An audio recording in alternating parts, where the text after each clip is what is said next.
तो ये previous class,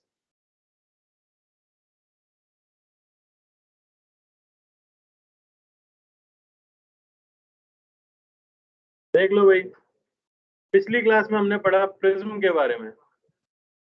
prism क्या है? कभी भी अगर दो इंक्लाइंड प्लेन सरफेसेस से रिफ्रैक्शन होता है लाइट का, तो उसे रिफ्रैक्शन थ्रू प्रिज्म कहते हैं। तो दो इंक्लाइंड सरफेसेस के बीच का एंगल होता है उसे एंगल ऑफ प्रिज्म कहते हैं। एंगल ऑफ प्रिज्म और दो एंगल ऑफ रिफ्रैक्शन जिन्हें कहा जाए R1 और R2, उनमें एक रिलेशन होती है कि एक की वैल्यू हमेशा R1 प्लस R2 होती है। डिविएशन किसी भी प्रिज्म का निकाला जाता है, उसका फॉर्मूला आता है I plus E minus A, E जहाँ पे एंगल ऑफ इमरजेंस है। सर आपने स्क्रीन प्रेजेंट कर रखी है? शायद, देख लेते हैं। नहीं, अब दिख रहा है? Yes sir. Yes sir. हाँ, मैक्सिमम डिविएशन के लिए हमें ये समझ आया कि हम अगर नॉर्मली एक सरफेस पर गिराएं तो डिविएशन मैक्सिमम हमें मिल जाता है। मिनिमम डिविएशन वाला केस हमेशा याद रखना होता है। जिस समय रे का मिनिमम डिविएशन होगा वो प्रिज्म के बेस से पैरेलल होती है और A is equal to R होता है। नहीं, A is equal to R1, नहीं, R1 is equal to R2 is equal to A/2 होता है उस केस में, और I is equal to E होता है। नहीं, ऑब्वियसली जिससे डिविएशन का ग्राफ जो बनता है वो कुछ इस तरह का बनता है। इसमें कुछ खास बातें हैं। पहली चीज, ये पैराबोला नहीं है, एक फाइनाइट लिमिट के बीच में बनता है, और I is equal to E के अबाउट सिमेट्रिक भी नहीं है, हल्का सा टिल्टेड रहता है टुवर्ड्स राइट। मिनिमम डिविएशन का फॉर्मूला आता है 2I minus A। Minimum deviation की हेल्प से आप किसी भी मटेरियल का रिफ्रैक्टिव इंडेक्स पता कर सकते हो अगर आप उस मटेरियल का प्रिज्म बना लेते हो, तो इससे हमारे पास ये फॉर्मूला आ जाता है जो आपको याद रखना है।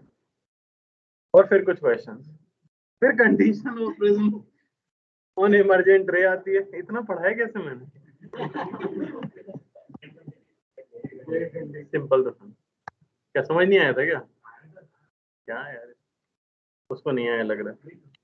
क्रिकेट तो बड़ा अच्छा समझते हो बेटा, ध्यान दे लो तो ये भी आ जाए।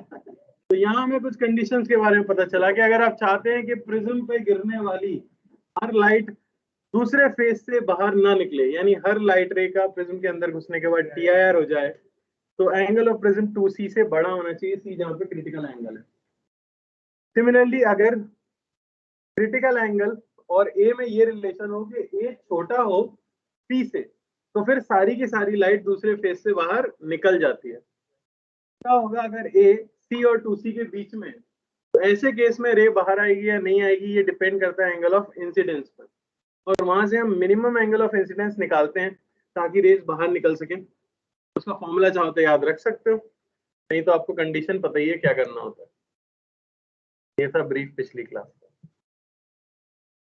कोई डाउट किसी को? गर्व है मुझे अपने ऊपर, मैं इतना कैसे पढ़ा दिया भाई।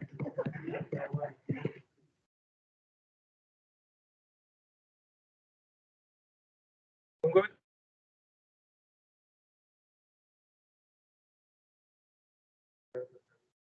पता नहीं चला मैं क्या कह रहा हूँ? ऐसे ही शायद पूरे लेक्चर में होता होगा। नहीं, मैं पूछ रहा हूँ कि मैंने कल जो पढ़ाया क्या वो तुम्हें तेज लगा था? कल मैंने पढ़ाया ही नहीं उधर, क्लास की नहीं थी, पिछली क्लास।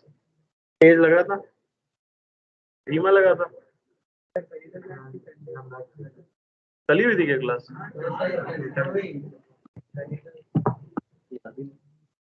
चलिए, रे ऑप्टिक्स चल रहा है हमारा। क्या होता है इसके बाद? प्रिज्म हो गया ना हमारा, क्वेश्चन भी हो गया उसके ऊपर मिनिमम डेविएशन का। नहीं, खत्म कैसे हो जाएगा? अब वो भी नहीं खत्म हुआ। अब हम आएंगे थिन प्रिज्म के ऊपर। लिख लो, थिन प्रिज्म।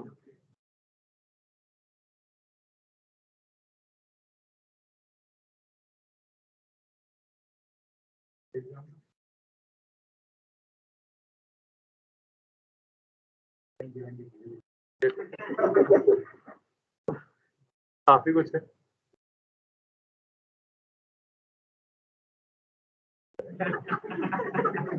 मेरे दिमाग में सिर्फ एक चीज आ रही है, पिंक फ्लॉयड की एक एल्बम थी जिसपे, पिंक फ्लॉयड का नाम सुना? टोनी कक्कर से ऊपर ही नहीं उठ पाएगा। कहाँ से उठा? कॉलेज जाओगे तो सुनोगे, हर कोई सुनता है। का पोस्टर है जिसमें प्रिज्म छपा रहता है, मेरे दिमाग बस वही आ रहा है। होगा यार, काफी एप्लीकेशन होगा कुछ ना कुछ। लाइट को सेपरेट करना है मोनोक्रोमेटिक लाइट में अलग अलग, तो हम कर सकते हैं डिस्पर्जन डिविएशन वगैरह से। चलो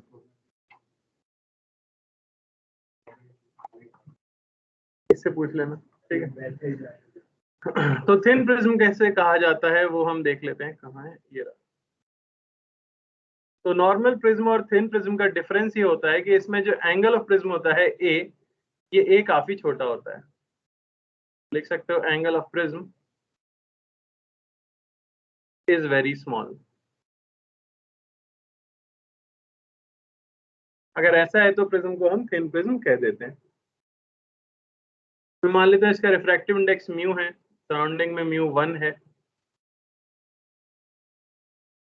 सारे जो प्रिज्म के बारे में चीजें पढ़ी हैं वो सब यहाँ वैलिड रहेंगी। तो अगर आई पे लाइट गिरती है, इस तरह से निकलती है ई पर, तो डिविएशन जो आप लिख सकते हो वो क्या लिख सकते हो, डेल्टा आप कह सकते हो आई प्लस ई माइनस ए।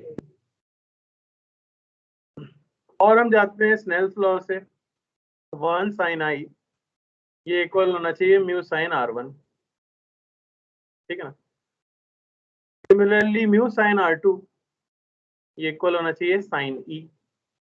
क्योंकि एंगल्स स्मॉल हैं, क्योंकि एंगल्स स्मॉल हैं, तो आप क्या लिख सकते हो, आप लिख सकते हो आई ये होता है म्यू R1, और आप लिख सकते हो ई ये होता है म्यू R2। इन्हें उठा के अगर डेल्टा के फॉर्मूले में रख दिया जाए तो आपको यहाँ से मिलता है mu R1 plus mu R2 minus A. Mu अगर कॉमन ले लिया जाए तो यहाँ मिलता है R1 प्लस R2 माइनस ए। R1 प्लस R2 होता है ए, तो आपको मिलता है म्यू माइनस 1 इंटू ए। इसका यूज अगले चैप्टर वेव ऑप्टिक्स में भी किया जाएगा, वहां पर थिन प्रिज्म यूज करते हैं।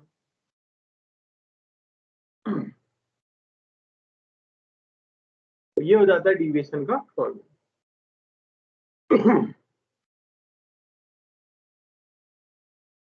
कोई दिक्कत?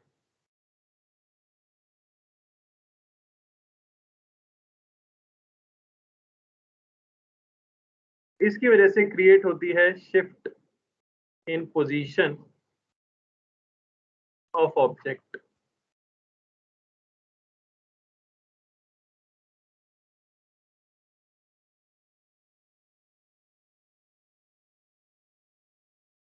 क्या मतलब है इसका? इसका मतलब है मान लो एक थिन प्रिज्म है आपके पास, जहां ये है एंगल ए, और यहाँ एक ऑब्जेक्ट रखी गई है जो उससे किसी डिस्टेंस डी पर है, ठीक है। तो यहां से कोई आदमी देख रहा था दूसरी साइड से, तो क्या उसे ऑब्जेक्ट सेम जगह पे दिखेगी या कहीं और दिखेगी? कहीं और दिखेगी। तो इसे समझाने के लिए हम ऑलमोस्ट ऐसा डायग्राम बना लेते हैं, क्योंकि सब कुछ बहुत छोटा है। मैं कह सकता हूँ रे ऐसे इसके पास पहुंचेगी, तो रे जो आती हुई लगेगी वो कुछ यहाँ से आती हुई लगेगी। तो जो ओ डैश है, ओ डैश हो जाती है इसकी एपरेंट पोजीशन, कह सकते हैं।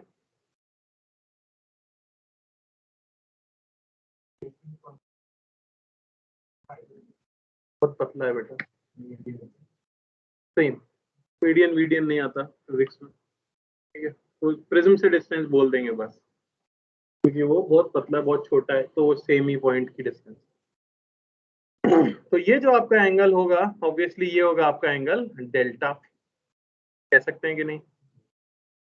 आपको पता है डेल्टा की वैल्यू हो जाएगी म्यू माइनस 1 इंटू ए, ठीक है। तो आप यहां से क्या लिख सकते हो, टेन डेल्टा। आप लिख सकते हो टेन डेल्टा जो होगा वो हो जाएगा x, अगर ये शिफ्ट है, बाई डी। तो आप यहां से x को बता सकते हो डी टेन डेल्टा, और क्योंकि डेल्टा स्मॉल है तो इसे आप कह सकते हो डी इंटू डेल्टा। तो डी इंटू डेल्टा ये सिंपली क्या हो जाती है, आपकी शिफ्ट।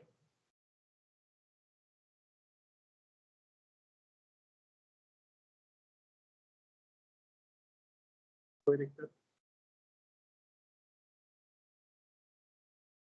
सर आप थोड़ा स्क्रॉल अप कर सकते हैं। ये लो भाई। और यस सर।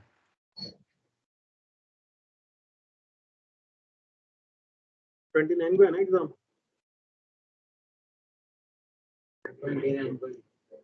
एक काम कर लो बस यार, ऑप्टिकल इंस्ट्रूमेंट के फॉर्मूला याद कर लो जो मैंने बोला था ना। ऑप्टिकल इंस्ट्रूमेंट का मैग्निफिकेशन का फॉर्मूला जो आपके आकाश के मॉड्यूल में दिया होगा, उसे रट लो। मैं पढ़ा भी दूंगा, उसके बाद भी रटोगे, डिराइव थोड़ी करोगे हर बार, है ना। तो वो रटना है, सिर्फ उन्हें रट लो, बाकी ये अपना खत्म हो जाएगा रे ऑप्टिक्स उससे पहले। ठीक है, हो गई? चलो क्वेश्चन कर लेते हैं। क्या हो गया? An object is placed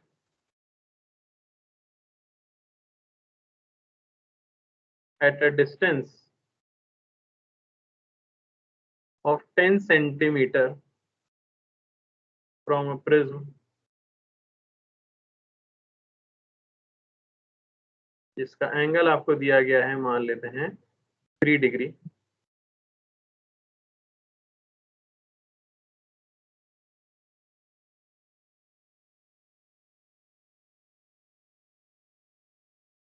having mu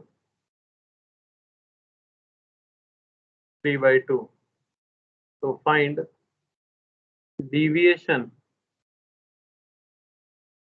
of incident ray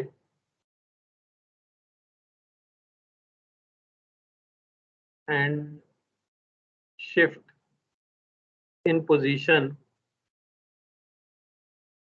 of object।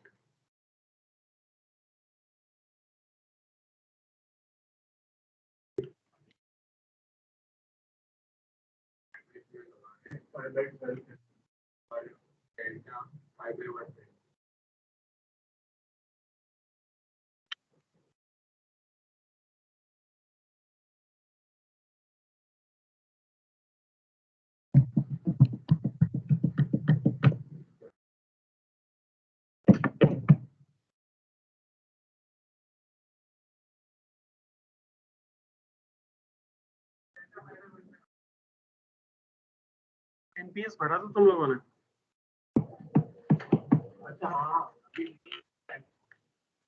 अरे रिजल्ट भी आ गया, तुम कह रहे फॉर्म नहीं आया पिछले साल का।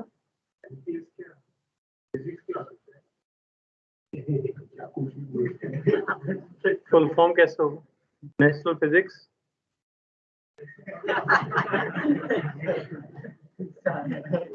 अरे वो फॉर्म नहीं भरवाया था, फीडबैक फॉर्म भरा था तुम लोगों ने?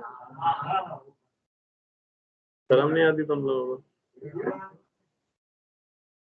ऐसे पूछ रहा हूँ, आती है जनरल?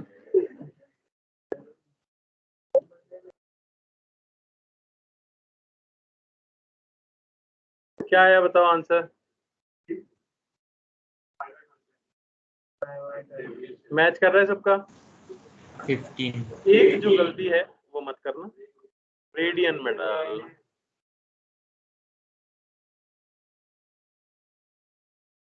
एंगल है 3 डिग्री, उसे पाई बाय 180 से मल्टीप्लाई करना होगा। तो क्या मिल गया आपको? पाई बाय 120 आएगा ना भाई।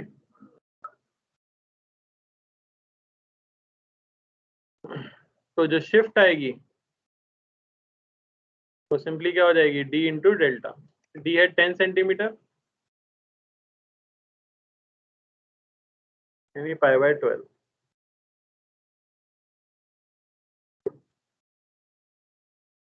कोई समस्या?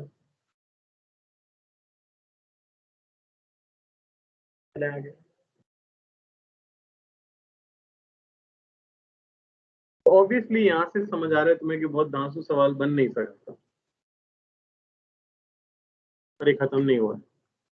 आगे लिख लो, dispersion of light. Dispersion of light, dispersion का मतलब क्या होता है भाई?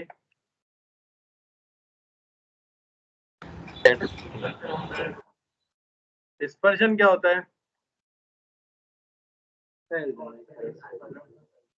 तो अभी तक जितनी भी आपने रे ऑप्टिक्स पढ़ी, उसमें जो लाइट हम यूज कर रहे थे वो कैसी थी? मोनोक्रोमैटिक, उसमें एक ही कलर हुआ करता था।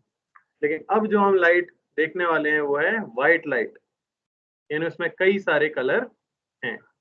ये थिन प्रिज्मी है, ठीक है, डायग्राम के पॉइंट ऑफ व्यू से बस बना दिया। तो मान लो कि एक व्हाइट लाइट आती है और इस प्रिज्म पे गिरती है,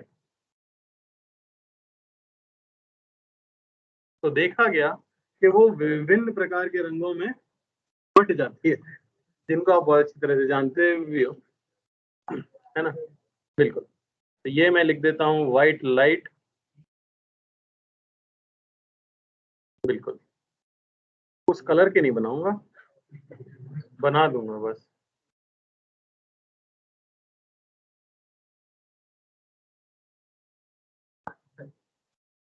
बहुत गंदा बन गया ये तो।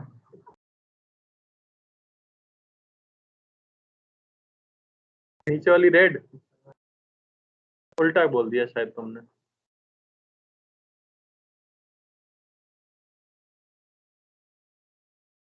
तो रे जाना चाहती थी इस तरह से, किंतु यहाँ पर कई सारे कलर्स आ जाते हैं, तो सारे कलर्स में बट जाती है, बना लेना आप चाहो तो। समझ रहे हो ना? तो यहाँ सबसे ऊपर जो कलर दिखता है वो दिखता है, और यहाँ सबसे लास्ट में जो कलर दिखता है, और बीच के सारे कलर्स यहाँ पे मिल जाते हैं। तो ऐसा हुआ क्यों? क्यों हुआ ऐसा? क्यों? क्योंकि जो डिविएशन का फॉर्मूला है, इसमें हमने यूज किया है म्यू माइनस 1 इंटू ए। तो सबका तो यही है, पर डिफरेंट क्या है? म्यू। तो म्यू डिपेंड्स ऑन कलर, ये डिपेंड करता है कलर के ऊपर। ये किसने बताया? नहीं, इसे कहते हैं कॉचीज फॉर्मूला। बिल्कुल। उन्होंने बताया कि म्यू जो होता है वो आ जाता है A plus B by lambda square plus C by lambda की पावर 4 और कुछ कुछ। यानी एक चीज आपको समझ आ रही है, जैसे जैसे वेवलेंथ बढ़ती है वैसे वैसे उस कलर के लिए मटेरियल का रिफ्रैक्टिव इंडेक्स कम हो जाता है। तो हम तो बस इतना याद रखेंगे कि अगर लैम्डा बढ़ता है तो म्यू घटता है। इस इक्वेशन का लिटरली कोई यूज नहीं है हमारे जीवन में, बस लिखा दिया है।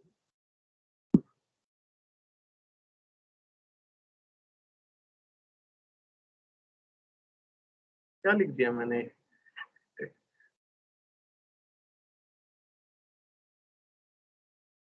समझ आया? तो क्योंकि हर एक कलर का म्यू अलग है, इसलिए हर एक कलर का डिविएशन अलग है, इसलिए सारे के सारे कलर्स क्या हो जाते हैं? सेपरेट।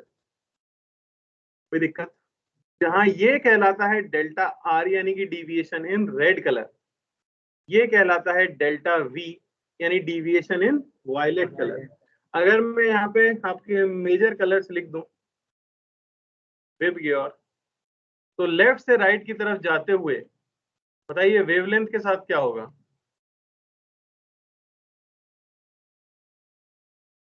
तो लैम्डा क्या होगा? बढ़ेगा। तो म्यू क्या होगा? तो डेल्टा क्या होगा? इसमें सबसे कम डेविएट कौन हुआ है? सबसे ज्यादा कौन हुआ है? क्लियर हुआ?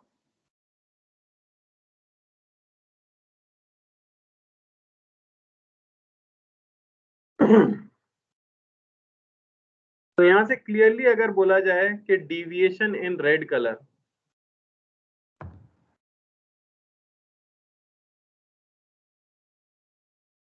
डेल्टा आर तो इसकी वैल्यू आ जाएगी म्यू आर -1 इंटू ए। और सिमिलरली डिविएशन इन वायलेट कलर तो आ जाएगी डेल्टा वी, यानी कि म्यू वी -1 इंटू ए।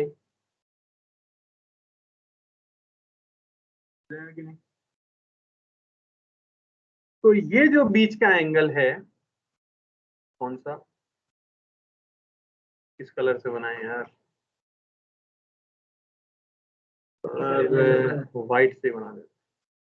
ये जो एंगल है बीच का थीटा, थीटा ही आपको बता रहा है कि कितना फैली है आपकी रे, कितना स्प्रेड हुई है कि नहीं। तो ये जो थीटा है ये कहलाता है आपका angle of dispersion, angle of dispersion. और थीटा की वैल्यू हो जाती है simply delta of violet minus delta of red, यानी कि mu V minus mu R into ए।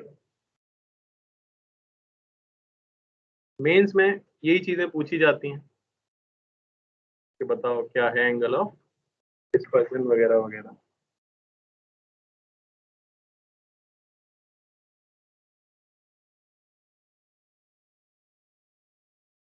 समझ आए। एक और टर्म यूज की जाती है जिसे हम कहते हैं डेल्टा एम, और ये कहलाता है मीन डिविएशन। मीन डिविएशन तो कौन सा कलर बीचों बीच आता है, लेकिन हम येलो के लिए कहते हैं, ठीक है, वैसा है तो है। तो ये हम बताते हैं किसके लिए, येलो के लिए, ठीक है। इसलिए डेल्टा मीन कितना आ जाएगा, म्यू वाई -1 इंटू ए। कोई समस्या।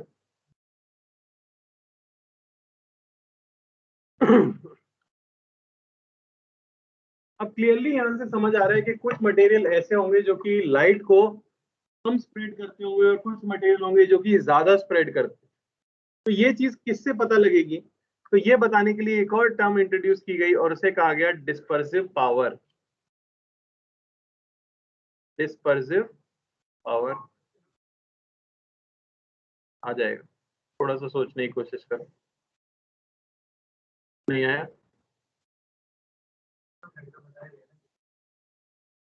क्या संसार के सभी के लिए डेल्टा वही है क्या। जैसे एक मटेरियल है मेरे हाथ में लेफ्ट हैंड में, उसके लिए मान लो रेड कलर का म्यू है 3/2, तो क्या दुनिया के हर मटेरियल के लिए रेड कलर का 3/2 ही होगा क्या म्यू, डेल्टा का अलग अलग हो सकता है ना डिपेंडिंग ऑन। तो वो चीज डिसाइड करती है कौन, dispersive power, omega. Dispersive power को डिफाइन किया जाता है angle of dispersion, angle of dispersion by mean deviation.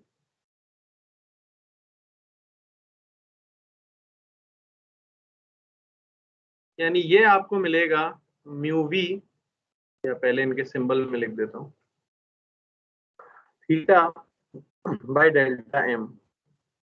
ये मिलेगा mu V minus mu R upon mu Y -1।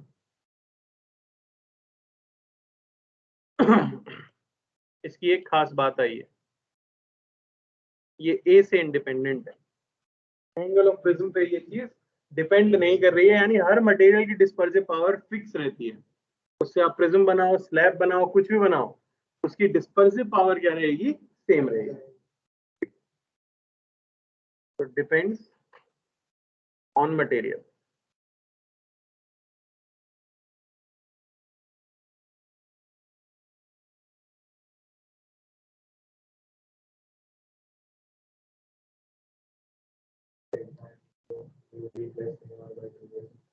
बिल्कुल बोल सकते हैं। या तो आपको डेल्टा वाई दिया रहेगा, अगर नहीं दिया हुआ है तो क्योंकि मीन डिविएशन निकालना है तो म्यू येलो को आप mu V plus mu R by 2 use कर लेते हो, अगर येलो का म्यू नहीं दिया है तो।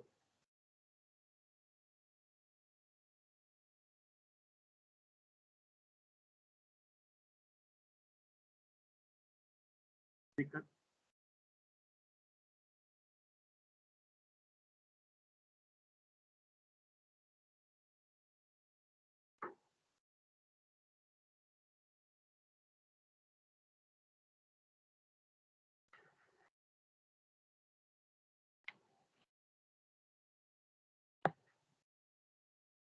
कॉपी हो गया। आगे लिख लो condition on prism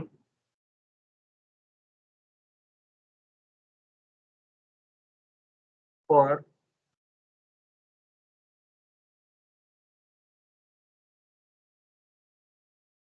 dispersion without deviation।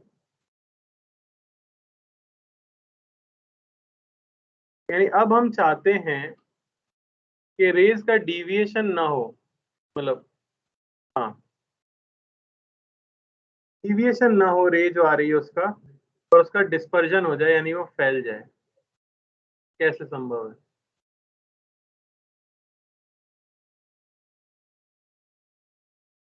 तो डिविएट नहीं होगी,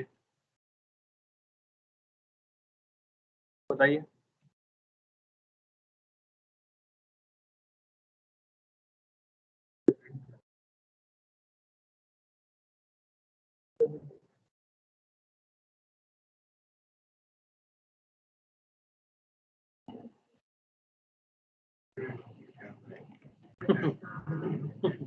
सादा सी बात है। एक ने अगर नीचे घुमा दिया, दूसरे ने ऊपर घुमा दिया, और दोनों का घुमाया हुआ सेम है, तो डिविएशन क्या हो जाएगा? 0। क्या कह रहे हो भाई?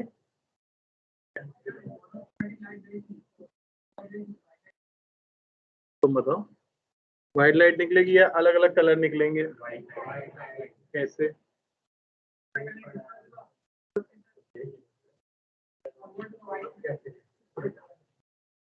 तो जैसे आप कहना चाह रहे हैं कि कहाँ गया वो? हाँ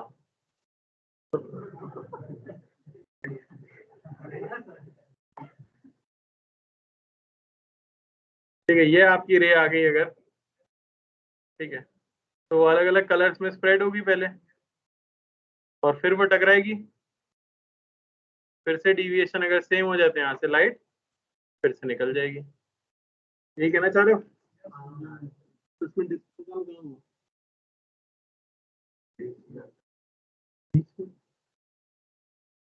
रे का तो डिविएशन भी नहीं हुआ, डिस्पर्जन भी नहीं हुआ। देख लेते हैं, अभी आ जाएगा। ये मान लो मैं इसे A1 कह देता हूँ, और ये इसे मैं कह देता हूँ A2। तो पहली चीज तो आपको डिविएशन 0 करना है, यानी मैं कह सकता हूं कि mean deviation by A1 plus mean deviation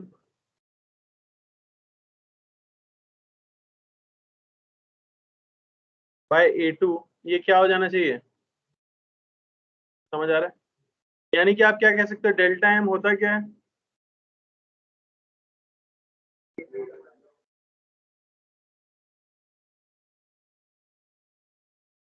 mu y1 -1 into A1 plus या माइनस, उल्टी डायरेक्शन में ना भाई, म्यू y2 -1 इंटू A2, ये क्या हो जाना चाहिए?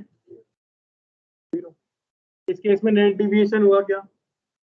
नहीं, लेकिन डिस्पर्जन हुआ। डिस्पर्जन तो होगा ना, स्प्रेड हुई थी ना हमारी लाइट। देख लो, अब मान लो A1 को A2 के इक्वल कर दें और A कह दें उससे, समझ आ रहा है? तो एक का डिविएशन क्लॉकवाइज, दूसरे का एंटी क्लॉकवाइज है।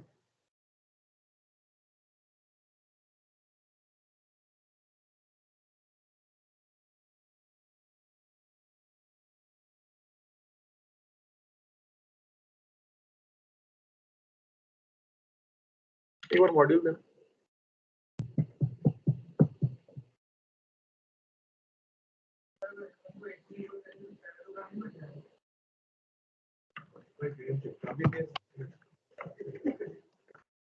क्या हो गया अगर पैरेललोग्राम बन जाएगा तो? कोई चिढ़े तुमको पैरेललोग्राम से?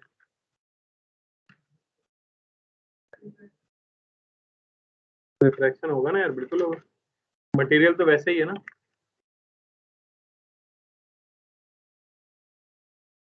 कहाँ गया?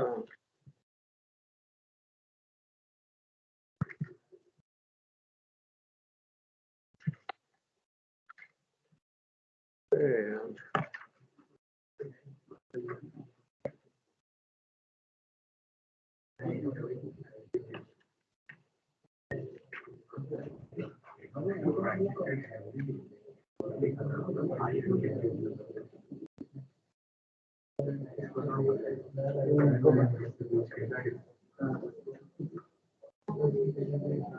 चलो समझ आया ये?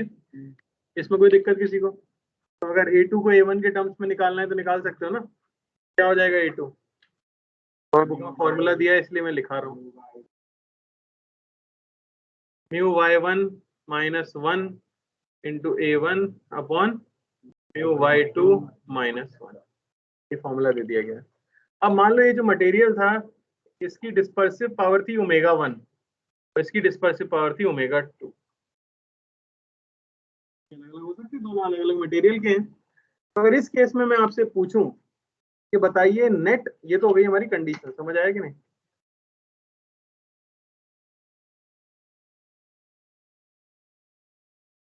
मैं अगर इसमें पूछूं आपसे नेट डिस्पर्जन कितना हुआ होगा?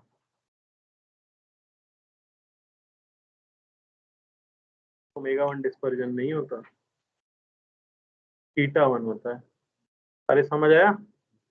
तो नेट डिस्पर्जन को क्या कह दोगे? थीटा नेट क्या होना चाहिए? Theta 1 plus theta 2। और डिस्पर्जन का फॉर्मूला, ये एंगुलर डिस्पर्जन का फॉर्मूला क्या होता है? Theta omega into delta. अरे अभी लिखा है, ऊपर आके देखो। बिल्कुल बढ़िया बात। तो आप कह सकते हो ये हो जाएगा omega 1 into delta 1 plus omega 2 into delta. अरे समझ आ रहा है? अब यहाँ एक चीज आपको क्लियर है कि delta M1 is equal to minus delta M2। तभी तो नेट डिविएशन 0 हुआ है। तो अगर यहाँ पुट कर दें तो थीटा नेट की वैल्यू क्या आएगी? Omega 1 minus omega 2 into delta M1, या omega 1 minus omega 2 mu y1 minus 1 into A1। कोई कष्ट किसी को? तो क्या जो लाइट दूसरी साइड से निकलेगी वो व्हाइट लाइट निकलेगी? नहीं, तो आप गलत थे।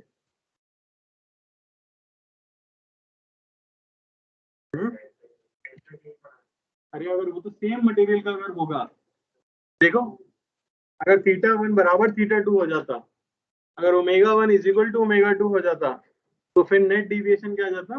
नेट डिस्पर्जन क्या आ जाता? 0।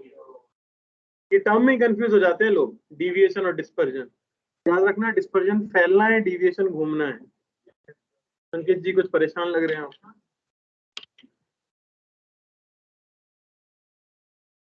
कोई समस्या? आप लोग फटाफट।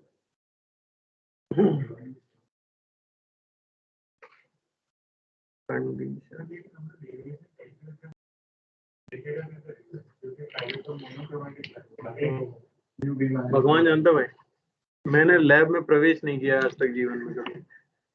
पेपर पे बता सकता हूँ।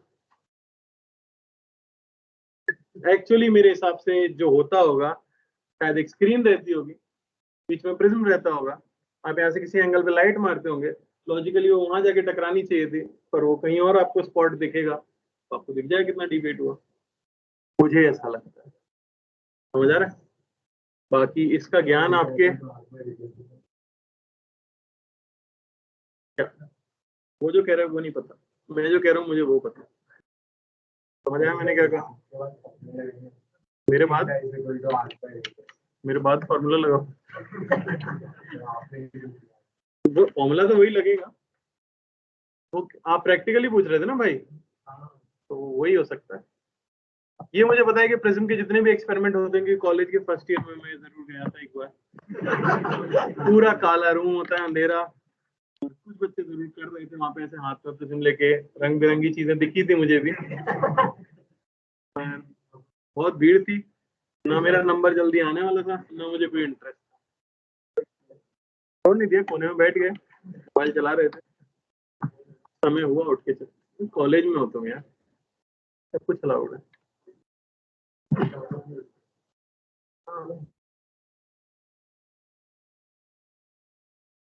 कोई कुछ बोलता ही नहीं होगा। चलो आगे लिख लो, condition, condition on prism for deviation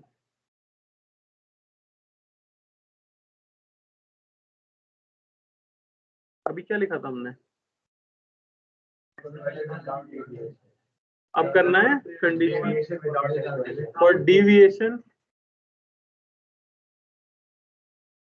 तो कितना आसान है यार, है कि नहीं? क्या कर दोगे इस बार? पढ़ इसलिए रहे ताकि तुम कॉलेज पहुंच जाओ। कहाँ जाना चाहते हो? IIT बॉम्बे तो बोलना मत, हर कोई वहीं जाना चाहता है। बोलो, बोलने में क्या जा रहा है? शर्मा तो ऐसे रहो, बोलते ही कोई घसीट के ले जाएगा। बिट्स जाना चाहते हो? कौन सा, पिलानी कि गोवा? अरे गोवा जाओ यार। बिट्स गोवा, उससे अच्छा कॉलेज है धरती पे कोई नहीं होगा। अटेंडेंस 0% जरूरी है, समझ रहे हो? जरूरी नहीं, IIT में 75% चाहिए, बिट्स में 0 से गोवा। उससे अच्छा क्या ही हो। विपुल सर है ना अपने वहां से, विपुल सर काफी सीधे साधे थे वो कॉलेज में, अब दुख होता है उन्हें। ठीक है, डिविएशन विदाउट डिस्पर्जन, डिस्पर्जन 0 करना है तो आप क्या कह दोगे? थीटा नेट ये हो जाना चाहिए 0। ठीक है, तो सिंपली हम क्या कह सकते हैं? θ1 plus θ2 is equal to 0। Put कर दो formula, mu V minus mu R 1 आ जाएगा into A1 plus mu V2 minus mu R2 into A2 is equal to 0। ये याद रखो, ये सब इतना बड़ा याद रख के कोई फायदा नहीं है, ये याद रखो, कॉमन सेंस है ना बस। तो इसमें डेल्टा नेट कितना हो जाएगा भाई?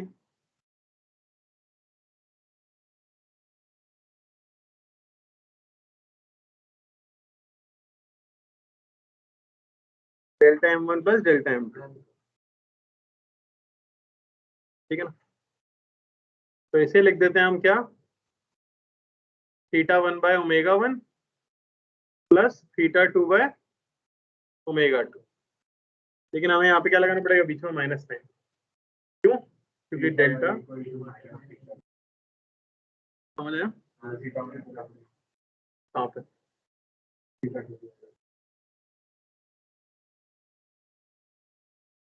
अरे उल्टा डिविएशन होता है ना यार, कोई दिक्कत तो नहीं किसी को? ये कंडीशन आ जाती है हमारे पास, क्लियर है? लिखो question.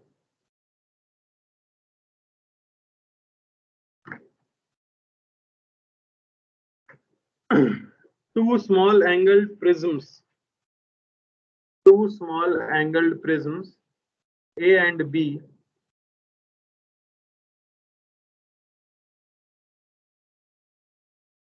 deviate blue rays by 6 degree and 8 degree.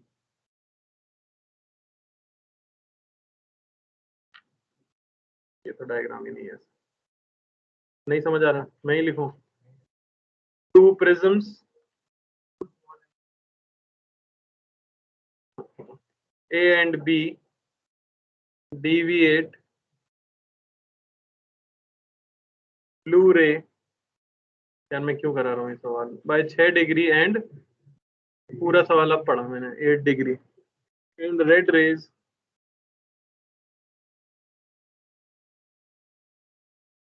Bye 4 degree and 6 degree which has greater dispersive power, which has greater dispersive power.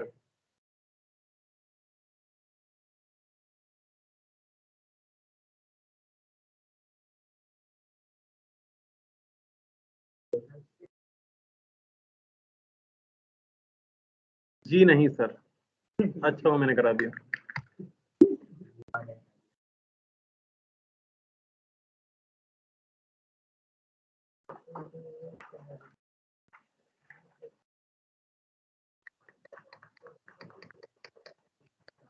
Dispersive power क्या होती है?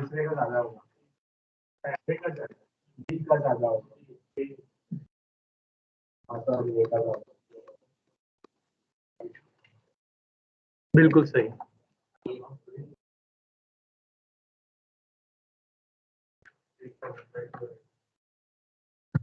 क्या भैया आई कार्ड से क्या कर लो? अच्छा बोल दिया ए हमी से मतलब आ जाए हूँ क्या मैं पहली बार जिंदगी में आया हूँ ना इससे पहले भी क्लास में कैसे पता चला ये जरा एक्सप्लेन कीजिए सर खड़े होके कीजिए थोड़ा सम्मान दिखाइए तो दुनिया आपको सम्मान दिखाएगी बोलिए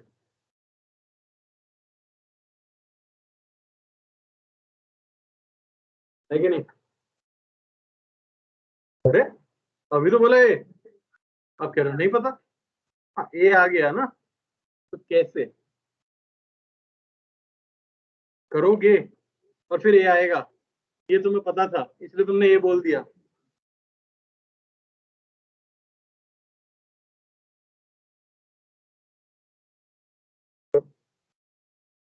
नहीं नहीं मैं भी तो खड़ा होकर लिख रहा हूँ ना भाई तुम भी खड़े होकर लिख सकते हो करो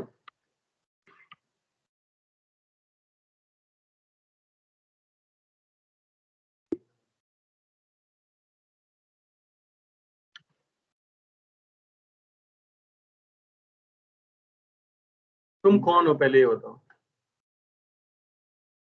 स्टूडेंट हो पक्का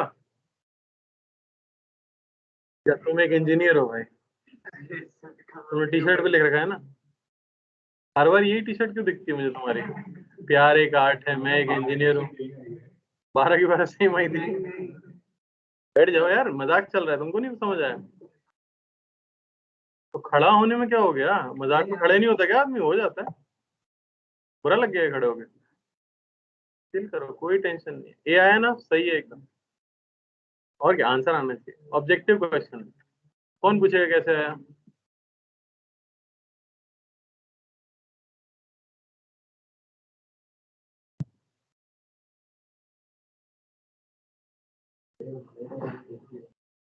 तुम कहाँ कोने में पहुंच गए यार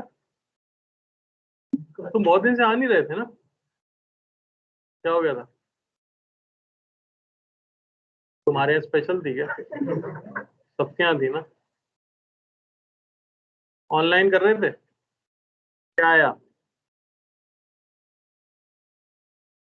ये तो अब तक तुम भी समझ गए होगे ये तो फालतू आंसर होता है कर रहा हूँ जिसे करना होता है कर चुका होता है ना वो तो कितने लोगों का ये आया है उतने लोगों को समझ आया फालतू सवाल है एकदम क्या क्या निकालना है मीन डिविएशन और एंगल ऑफ डिस्पर्जन है क्या नहीं देख लो उन्होंने कहा ए जो है वो 6 डिग्री और 8 डिग्री से सॉरी 6 डिग्री से ब्लू लाइट को और 4 डिग्री से रेड को डिविएट करता है तो इन दोनों के डिविएशन के बीच का एंगल ही तो एंगल ऑफ डिस्पर्जन होता है अरे बोलो तो थीटा ए को मैं सिंपली क्या कह सकता हूँ 6 डिग्री माइनस 4 डिग्री यानी कि 2 डिग्री सिमिलरली मीन डिविएशन अगर ए की बात की जाए तो क्या आ जाएगा इन दोनों का मीन यानी कि 5 तो ओमेगा 1 क्या आ जाएगा हमारे पास 2/5 क्या हो गया आश्चर्यचकित क्यों हो गए सब? सिमिलरली बी के लिए अगर थीटा लिखा जाए तो देखो जरा, बी ने ब्लू लाइट को 8 डिग्री से घुमाया और रेड को 6 डिग्री से, तो बीच का एंगल कितना है? क्या कह रहे हो भाई? इसके लिए मीन के लिए ये म्यू थोड़ी है यार, ओमेगा तो थीटा बाय डेल्टा होता है ना, एंगल दिया है, म्यू थोड़ी दिया है। अरे रे रे रे, थीटा क्या हो जाएगा बी के लिए?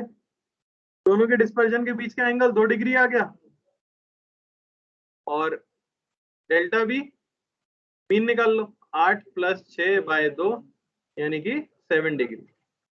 अरे समझ पा रहे हो? तो ओमेगा बी क्या हो गया? 2/7। कौन बड़ा है? तो omega A is greater than omega B. ये सब तुमने सोच लिया था और आंसर बता दिया। मानते हो फर्जीवाड़ा कर रहे थे तुम? मानते तो हो? वैसे क्यों क्यों बोलना गलत आंसर? नहीं आता तो बोलो, मतलब बोलो अभी किए ही नहीं है। चलिए अगले सवाल की ओर चलते हैं।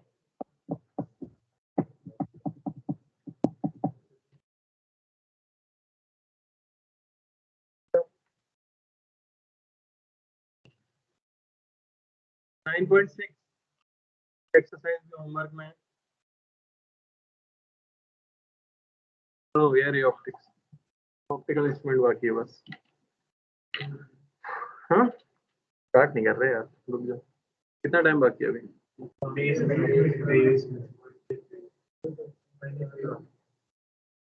एक सवाल तुमसे और पूछ लेंगे, 15-20 मिनट निकल जाएंगे उसमें। लिखो क्वेश्चन। अच्छा इनका नाम पता है आपको? जब दो प्रिज्म को उल्टा सीधा रखा जाता है, एक को कहते हैं फ्लिंट और एक को कहते हैं क्राउन। नहीं पता? शब्दों में ही अटक जाओगे, क्या पता। दर्पण बताओ जल्दी से, फ्लिंट कौन सा होता है? मुझे भी ऐसे ही लगता है, सीधा होता है ना क्राउन तो। ठीक है, तो मैं 60% श्योर हूँ कि ये क्राउन होता है और ये फ्लिंट होता है। बाकी आप एनसीईआरटी को रेफर कर सकते हैं। तो क्वेश्चन है कि ओमेगा दे रखा है आपको क्राउन का, वो है 0.02, और ओमेगा दे रखा है आपको फ्लिंट का, वो दे रखा है 0.04। ठीक है, mu V minus mu R की जो वैल्यू है क्राउन के लिए, वो दे रखी है आपको 0.012, और mu V minus mu R flint के लिए ये दे रखा है 0.022।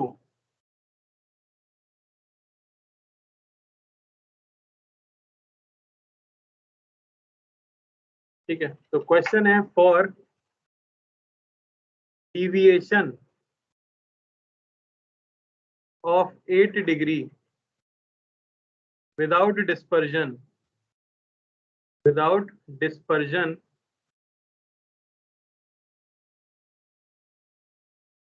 find angle of two prisms,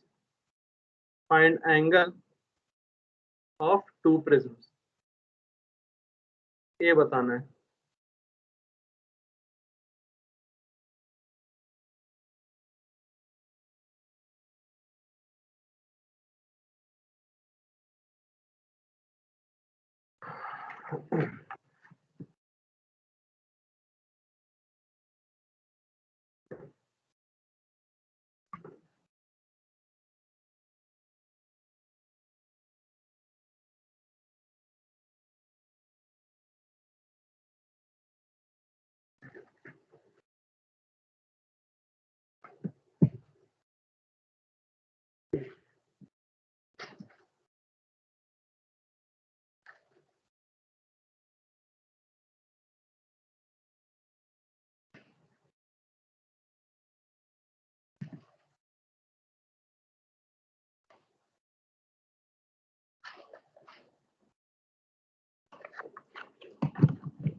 Diwali पे कितनी छुट्टी मिलती है, कुछ आइडिया है क्या?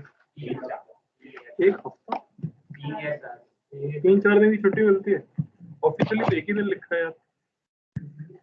मैं तो बड़ा ही दुखी हुआ, मैंने कहा एक तो छोटी दिवाली होती है, एक बड़ी दिवाली होती है, दो तो यही होगी, एक में कैसे हो गया?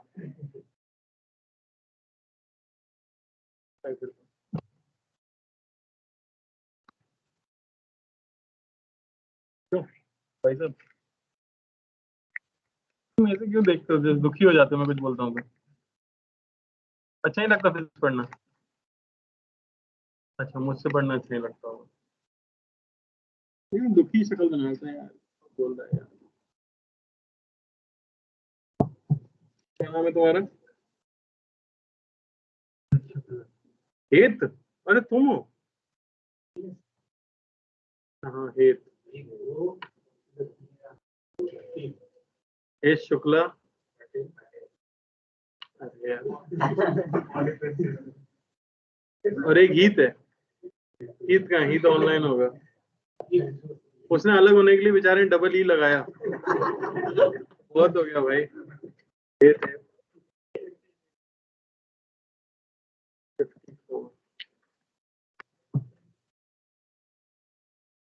इसका मतलब क्या होता है, इतना फेमस नाम है ये? 11th में भी 2 हैं। उसने सभ्य बताया था अफेक्शन, तुम सीधे लव पे पहुंच गए। कुछ है क्या इस क्लास में? ये देखो टी शर्ट देखो इनकी, तुम्हारा नाम ही, ये बात तो है।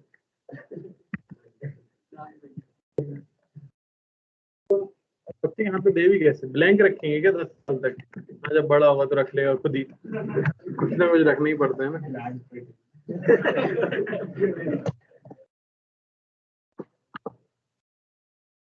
इसी की फोटो आती है हर बार, सुब्रो ने लेने।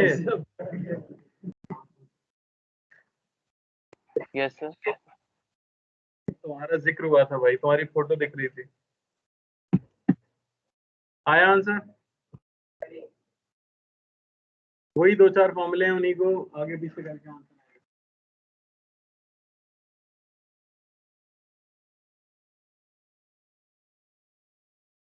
तो ऑप्टिक्स मुश्किल तो नहीं लगा होगा शायद? थोड़ा सा इसके क्वेश्चन टीडीएस होते हैं, जो एडवांस के हैं ना, थोड़े से लेंदी होते हैं, तो आप कैलकुलेशन में थक सकते हो, बस इतना होता है इसमें। तो ऑप्टिकल इंस्ट्रूमेंट के अलावा पूरी अब आप अटेम्प्ट कर सकते हो।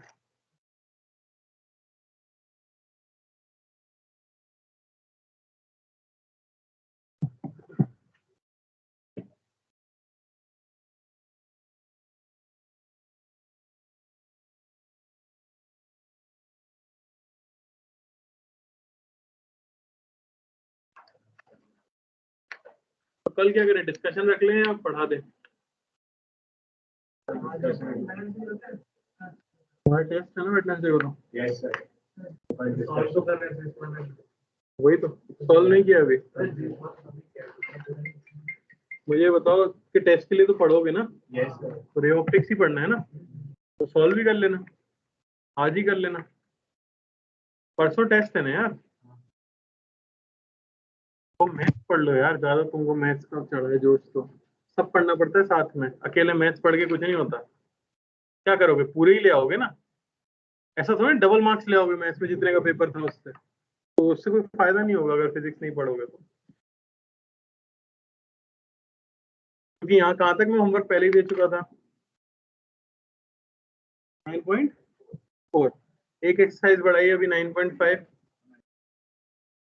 6 में तो ऑप्टिकल इंस्ट्रूमेंट है ना सर। हाँ तो 9.6 भी करना है। सेट 2 दिया था क्या पहले? सेट 2 में 20 क्वेश्चन तो कर लेना यार, क्या बोलते हो? 9.1 से 9.6, एक्सरसाइज 9.1 से 9.6 प्लस सेट 2।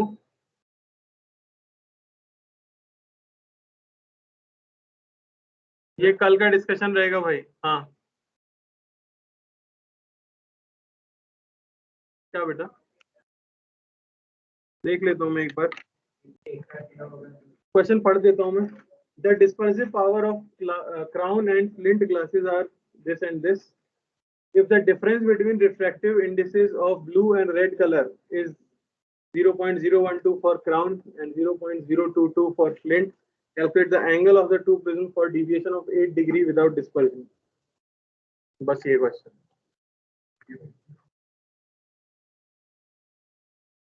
क्या आया?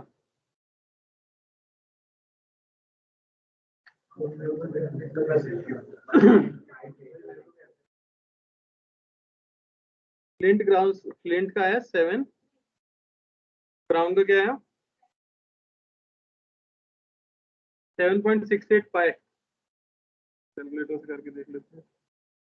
7.68 into पाई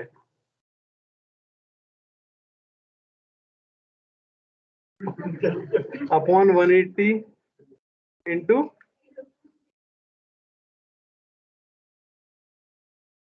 ये तो 0.0016 आ रहा है. ये पाई बाय 180 किस लिए किया है ये? नहीं, तुम फाइनल आंसर डिग्री में ही बता दो ना. तो ये पाई बाय 180 हटाने के बाद तुम्हारा अप्रोक्सीमेटली सही आ रहा है इससे पहले. हाँ, और दूसरे का क्या आया था? लगभग ये आ रहा है सही.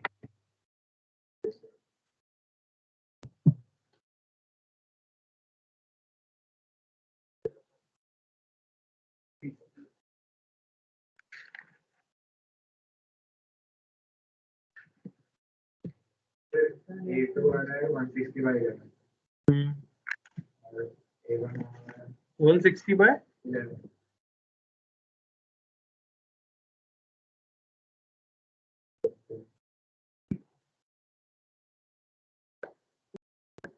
बिल्कुल सही. दूसरा हाँ 44/3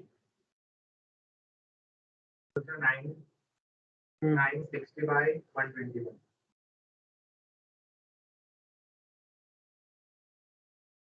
ये गलत आ रहा है. ऐसे कैसे हो सकता है? अरे नहीं, क्या करें?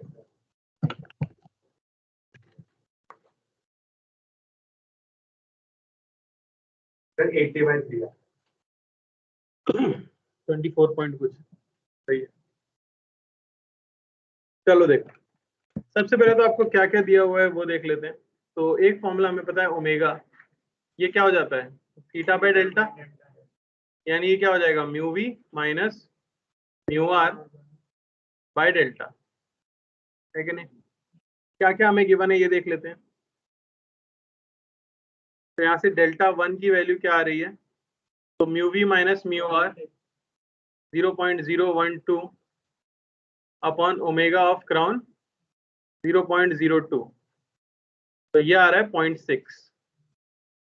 कोई दिक्कत? दूसरे वाले के लिए डेल्टा 2 निकालूं अगर, तो उसके लिए 0.022 अपॉन 0.04, ये आ रहा है 0.55. कोई दिक्कत? अच्छा, क्योंकि डिविएशन नहीं हो रहा है, इसका मतलब क्या है? नेट डेल्टा क्या होना चाहिए? Delta net is equal to 0. Dispersion नहीं हो रहा है, यानी theta net is equal to 0. तो आप क्या कह सकते हो? Theta 1 plus theta 2 is equal to 0. यानी आप कह सकते हो delta 1 into omega 1 minus delta 2 into omega 2, ये होना चाहिए 0. तो यहाँ से क्या मिला आपको? पुट करो जरा, डेल्टा में रिलेशन मिल जाएगी ना. डेल्टा में रिलेशन तो आ ही चुकी थी.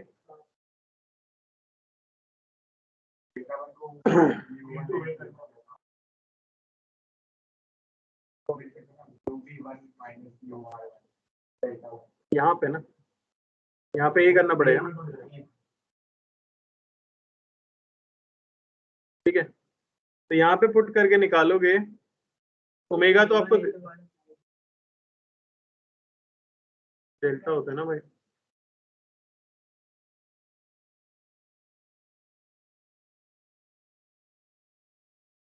अरे म्यू -1 ये क्या आएगा? नहीं सही तो है।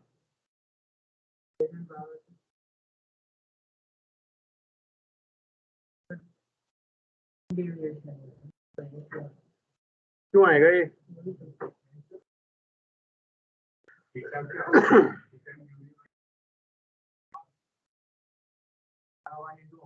इसमें इसकी वैल्यू दे रखी है ना, इंटू ए होता है ना, यहाँ पे इंटू ए होता है ना। अरे तो वैल्यू तो सिर्फ इसी की दी है, सही कह रहे हैं।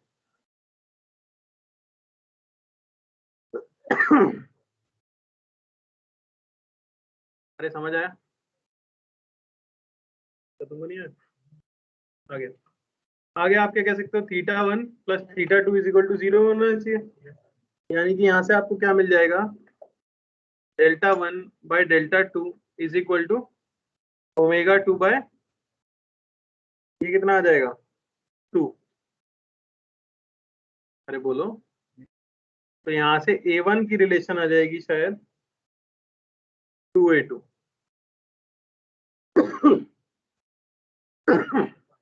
डेल्टा की रिलेशन आ जाएगी Δ1 इज इक्वल टू 2 Δ2। अरे यार कैलकुलेशन है बस, देख लो। ठीक है, मैं करना नहीं चाह रहा, मैं इसलिए इसका बता दे रहा हूँ सीधे। और आपको क्या दे रखा है, नेट डिविएशन, यानी Δ1 माइनस Δ2 ये कितना होना चाहिए 8। इसको उठा के यहाँ पे रख दो अगर, तो यहाँ से आपको क्या मिल जाएगा, Δ1 नहीं Δ2 की वैल्यू मिल जाएगी 8 डिग्री और Δ1 की वैल्यू मिलेगी 16 डिग्री। अब यहाँ से ये निकल जाएगा, तो समझ आ रहा है? न्यू -1 इंटू ए होता है ना।